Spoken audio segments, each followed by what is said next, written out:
You could take me with you, and I'm sitting here going through, experiencing all these new things that I never or wouldn't have had the opportunity to do, and I'm sitting here being grateful for it because it's not something that I experience every day of my life. Mm-hmm. Like, so there's people out there that'll spend whole paychecks on Christmas, on Christmas presents. We already talked about this. If we have a family, or when we have a family, it's gonna be going to like the soup kitchen, volunteering, spending some time of giving back, and then maybe we'll give like one present of something that they need that's an asset. But other than that, it's not gonna be this, let's give each person equal amount of presents and there's 500 presents per kid. I appreciated that. I mean, like, I'm just saying, I appreciated getting presents as a kid. Looking back at it now, like, I appreciate all the effort our parents put into doing that for us, because they still do that for us. Mm-hmm. But at the same time, as a kid, seeing kids now do it, I was probably one of those kids too that played with the gift one time, or there was so much going on that I couldn't focus on the one gift that I got that actually was a great gift. Mm-hmm. So I missed out. You know what I mean? Like, I missed out on experiencing that one present because I had 30 other presents laying out that I had to play with each one. Mm-hmm. It's overwhelming, and I'd rather not go into debt to buy things. Right. They say now, like, experiences are everything. So, like, going on a trip, like, I'm going to spend my money on trips instead of things.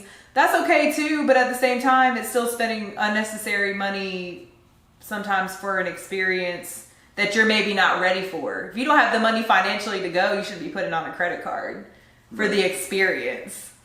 You have to be able to pay that back. Like, that experience still needs to get paid back. So if you don't have the money to do it, don't do it. Mm-hmm. So, I know that's probably a tough pill to swallow, but that's what I'm saying. You go to on a trip and you go to a 5-star restaurant, and you at that 5-star restaurant and you're just trying to find the cheapest thing on the menu. That's not really living the experience, to me. Yeah. I'd rather be sitting with the assets to pay for whatever experience I want to have, and then go big with it. Yeah, and then go big with it. So. Yep. So what's another societal norm is to get out of debt before investing. Is that not what Dave Ramsey says to do? That's a Dave Ramsey principle, yep. Mm-hmm. That you should not be investing while you're still in debt. But it's like, how are you going to get out of debt if you don't take a little bit of risk investing in something that could pop off if you do your research enough? You know what I mean? To see if it's going to grow, if it's going to get bigger. Well, my point is, say instead of buying a $500 Christmas gift, you buy a $20 gift, and you take the $480 that you were going to spend on the Christmas gift and invest it. Yeah. I mean, I could see that. Instead of having a $500 a month car payment, you take, that $500 a month and put it in an investment account. Look, I feel like you drive a beater car. I feel like people are going to start doing that, especially after this pandemic and stuff like that, because I've already seen, not saying everyone, but I've seen at least 2 people post that they traded in their new vehicles that they got right before the pandemic, and they just did it recently. Yep. They traded their cars in, and so they can eliminate a car payment. Yep. Yeah, like if you're working from, 70% of people are still working from home, I think. I don't know the percentages. You definitely don't need a car if you're working from home. Like, for what? To be flashy in the driveway? Like, yeah, exactly. So I think people are starting to, like, pick up on these things now. And, the car industry better watch out, because that's what's going to happen. Lower your cars and I might get me one. But until then, nope. But yeah, you're missing out on, because the key to investing for the long term is time in the market. And then you want to take some fun money and put it into things that you individually like a Tesla or an Apple, or so say if you use Apple computers, put a little bit in that. You go to Starbucks every day, put some in Starbucks. Because you're giving back, you're buying it, and you're buying it again by using their products. Things that you use, you invest in them, and it you have ownership in what you're using, right?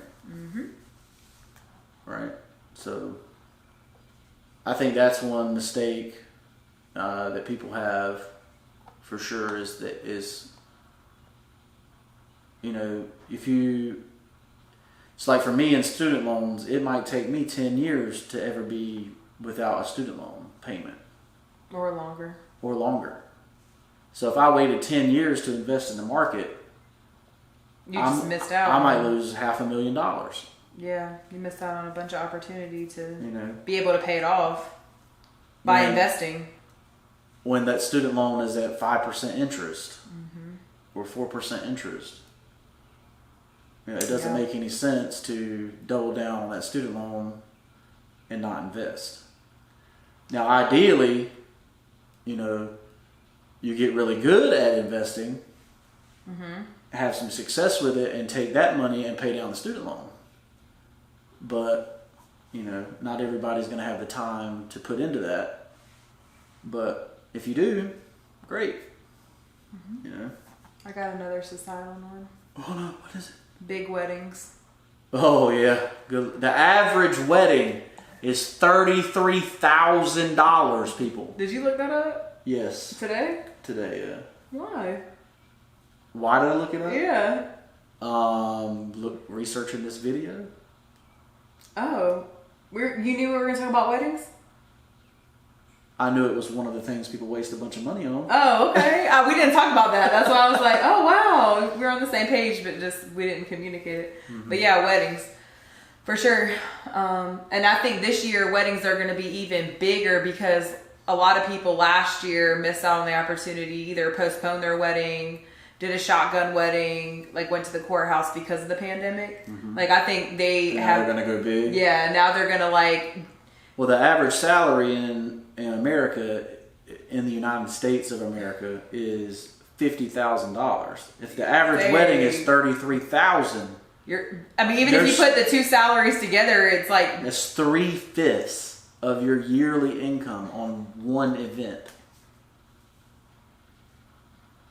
That's crazy. I wanted to use the curse word. I'm like, you got me.